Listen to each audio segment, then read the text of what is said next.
가라사대 땅은 생물을 그 종류대로 내되 육축과 기는 것과 땅의 짐승을 종류대로 내라 하시고 그대로 되니라.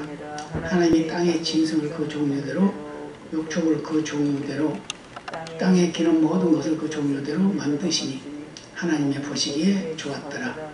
하나님이 가라사대 우리의 형상을 따라 우리의 모양대로 우리가 사람을 만들고 그로 바다의 고기와 공중의 새와 육축과 온 땅과 땅에 기는 모든 것을 다스리게 하자 하시고 하나님이 자기 형상 곧 하나님의 형상대로 사람을 창조하시되 남자와 여자를 창조하시고 하나님이 그들에게 복을 주시며 그들에게 이르시되 생육하고 번성하여 땅에 충만하라. 땅을 정복하라. 바다의 고기와 공중의 새와 땅에 움직이는 모든 생물을 다스리라 하시니라. 아멘.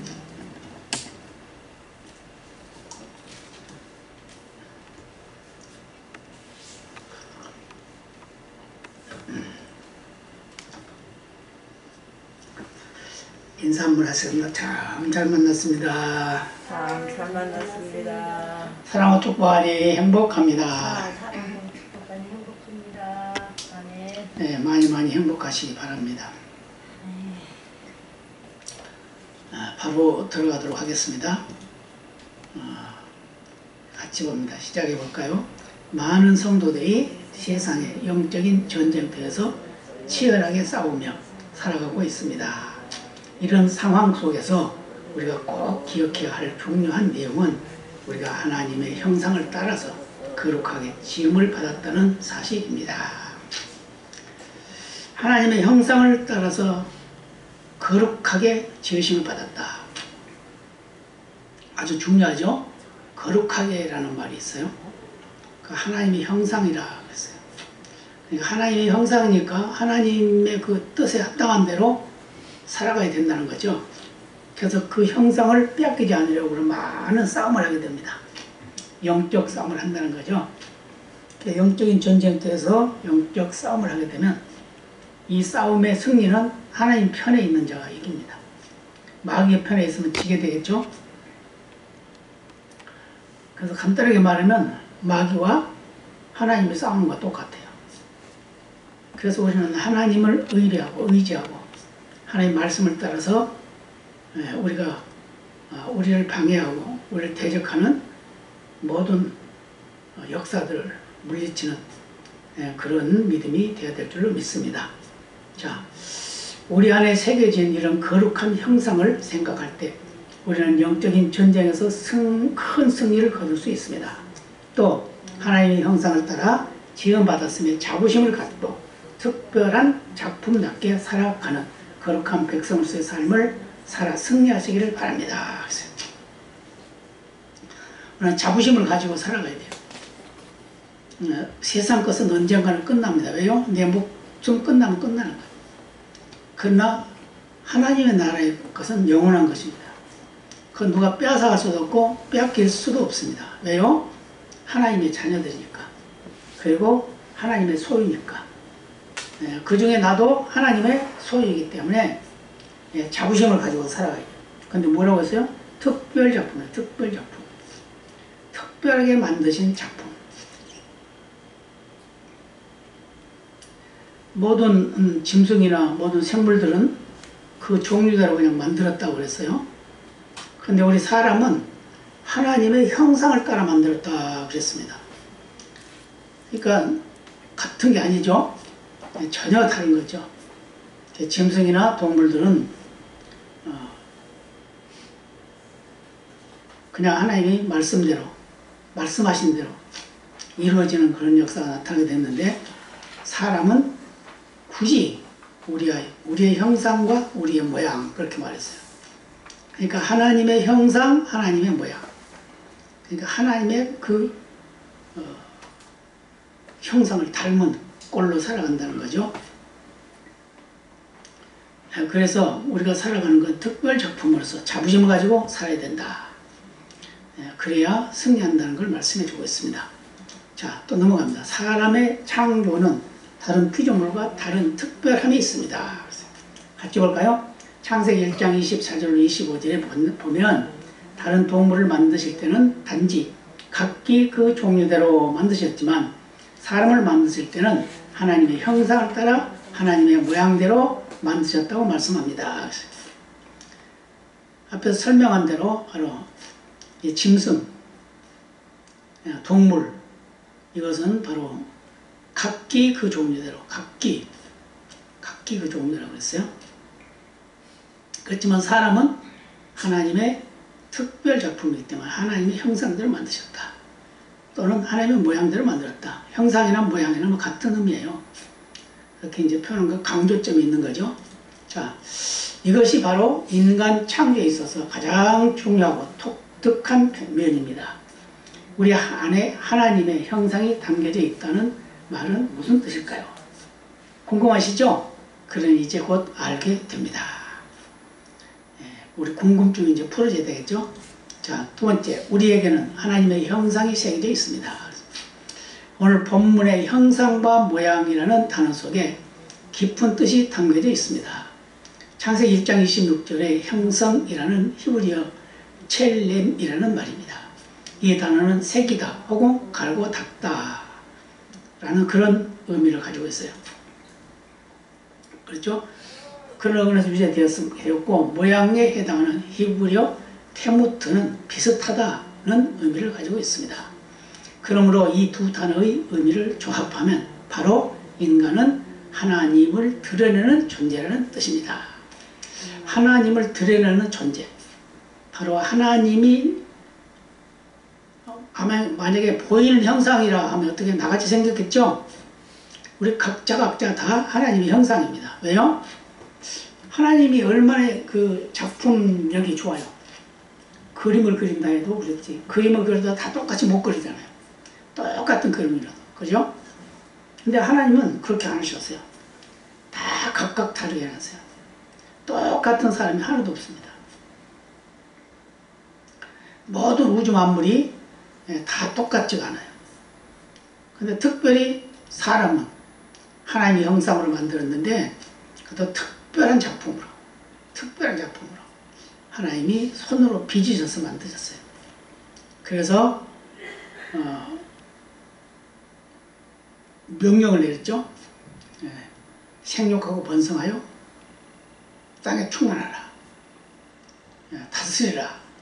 그 짐승도 공중의 새, 땅에 기는 동물, 바닷속에 있는 물 속에 있는 고기, 이 모든 것을 다 다스리라 그랬어요. 그런 그 하나님의 특별 작품이기 때문에 우리는 존재감을 가지고 살아가야 돼요. 그래서 인간에게는 하나님의 모양과 흡사한 것이 깊이 새겨져 있습니다.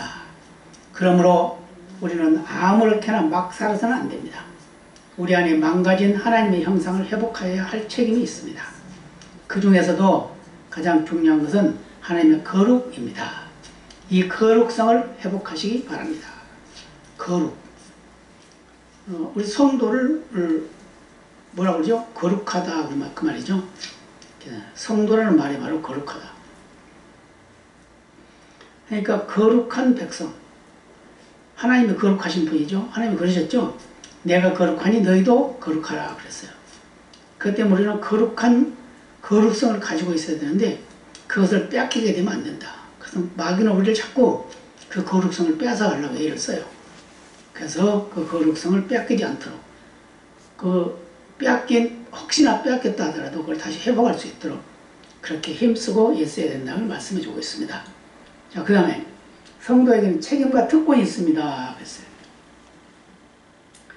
오늘날 몇몇 교회들은 세상 사람들의 혐오의 대상이 되기도 하고 교회 안에서조차 혐오의 대상이 되는 사람들이 많이 생겨나고 있습니다.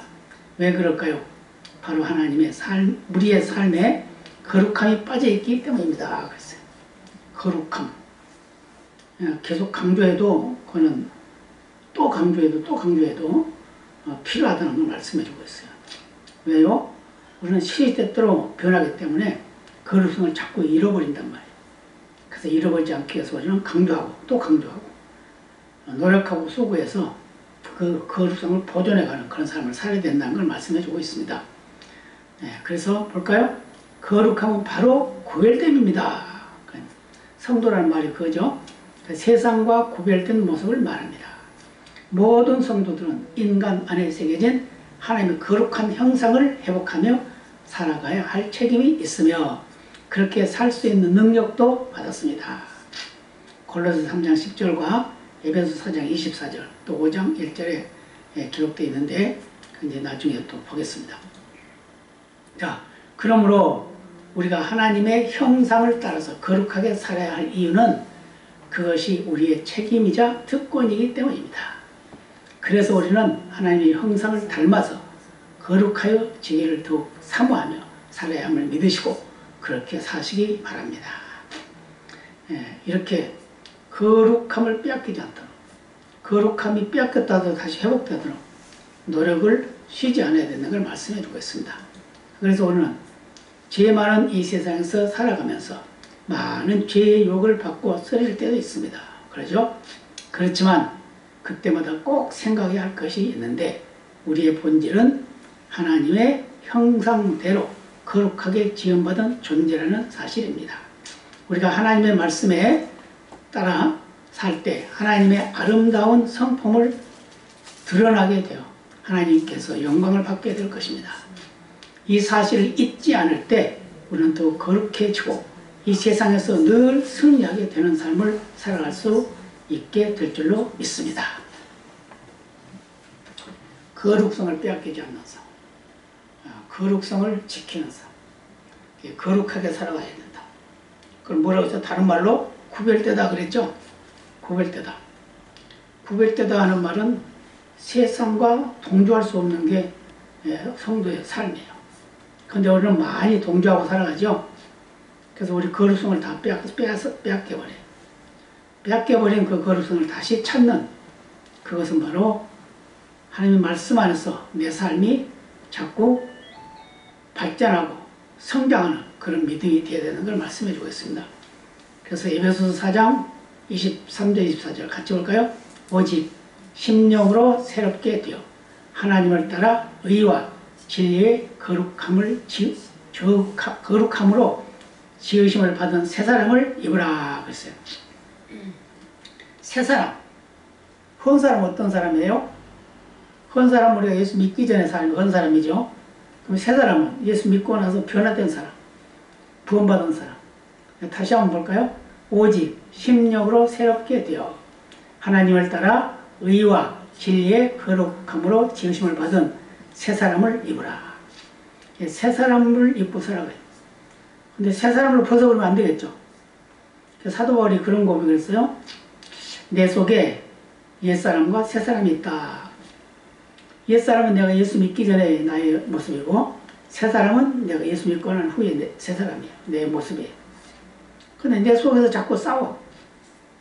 왜요?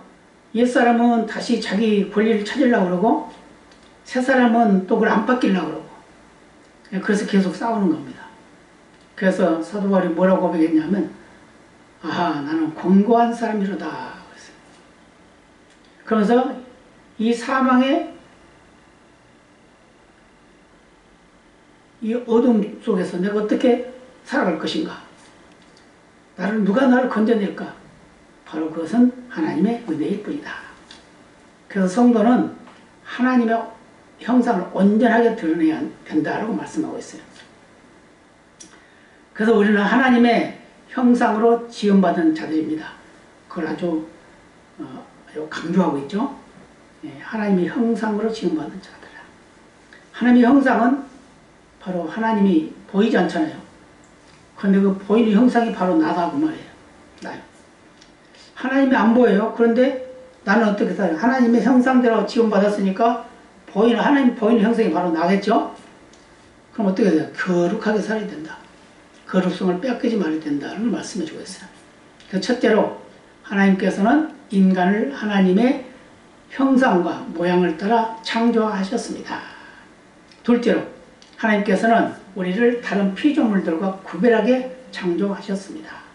셋째, 하나님의 형상으로 창조된 인간은 옛사람을 버리고 새사람으로 살아가야 합니다. 강조하고 있죠. 옛사람을 벗어버려. 갈라디아서 2장 20절에 보면 그걸 말씀하고 있죠. 예수님께서 십자가에 못 박혀 돌아가실 때 나는 죽었어요. 근데 예수님이 부활하실 때 나는 다시 살아났어요. 어떻게? 죽은 나는 누구의? 옛사람. 죽은 사람. 그러니까 죄의 사람. 근데 예수님이 다시 부활할 때 내가 새 사람으로 태어나게 되는데 그건 새로운 생명으로 거듭나는 걸 말하고 있어요. 그렇기 때문에 우리는 거듭난 생명으로 살아가는 그 모양이 바로 하나님의 형상입니다. 거듭나기 전에는 아직 하나님의 형상이 아니에요. 그래서 새 사람. 그래서 고린도후서 5장 17절에 뭐라고 그래요? 그런즉 누구든지 그리스도 안에 있으면 새로운 피조물이라. 이전 것은 지나갔으니 보라 새 것이 되었다. 그거는 새 것으로의 삶을 살아야 돼요. 그래서 자부심을 가지고 살아야 돼요. 왜냐? 과거에 나는 죄의 사람이었고 악의 사람이었고 더러운 사람이었지만 이제 나는 예수님 때문에 새 사람이다. 새로운 형상으로 거듭났다. 하나님의 창조물의 특성을 우리는 이제 회복했다. 이런 믿음을 가지고 살아가게 될 줄로 믿습니다. 결론적으로 우리는 날마다 하나님의 말씀을 따라 거룩하게 살아감으로 하나님의 형상을 온전하게 드러내야 합니다. 그럼 마음을 열어볼까요? 성경은 사람이 하나님의 형상과 모양으로 창조되었다고 말씀하고 있습니다. 그런데 형상과 모양을 각각 다른 의미로 생각하는 사람들도 있습니다. 그러나 형상과 모양이라는 단어는 각각 다른 의미가 있는 것이 아니며 인간이 하나님의 형상을 따라서 창조되었다는 점을 강조하기 위하여 반복적으로 표현했습니다. 그러니까 형상이나 모양은 다른 것 같지만 같은 거라고 말해요.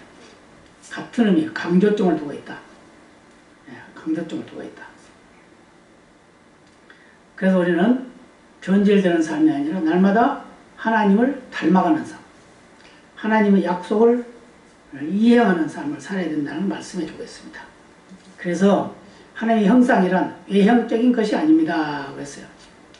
하나님은 영이시기에 눈에 보이지 않습니다. 또한 성육신한 예수 그리스도의 외형을 말하는 것도 아닙니다. 우리는 이 과를 통하여 하나님의 형상이 무엇인지, 하나님의 모양이 무엇인지,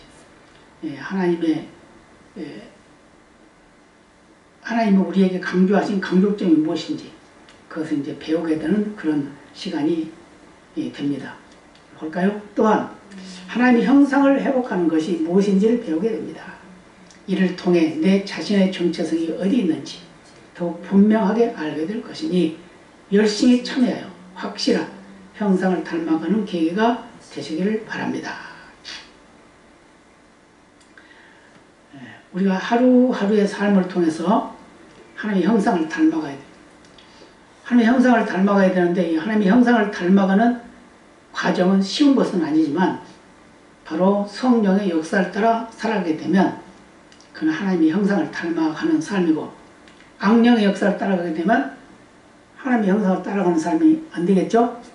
그래서 나는 성령의 역사를 따라서 살아가야 돼요. 그래서 성령의 역사가 아니면 우리는 구원받을 수도 없고, 성령의 역사가 아니면 우리가 이 세상을 살아갈 수도 없습니다. 왜요? 세상 사람과 똑같이 살아간다면 누구도 다 살아가죠. 그러나 우리는 구별된 자이기 때문에, 거룩한 백성이기 때문에 그 구별된 형상을 따라 살아가야 되는데 그게 바로 하나님의 형상을 회복하는 것이다. 하나님의 형상을 회복하는 것은 바로 성령의 역사로 하지 않으면 회복할 수가 없다. 그래서 우리는 언제나 성령의 역사를 구하고 성령의 우리에게 베푸신 그 은혜를 항상 간구하고 또 그 은혜에 동화되어서 감사하면서 살아가는 그런 삶이 바로 하나님의 형상을 이루어가는 삶을 말씀해 주고 있어요. 그래서 언제나 어느 때나 어느 순간이라도 혹시 우리의 삶 속에 하나님의 형상을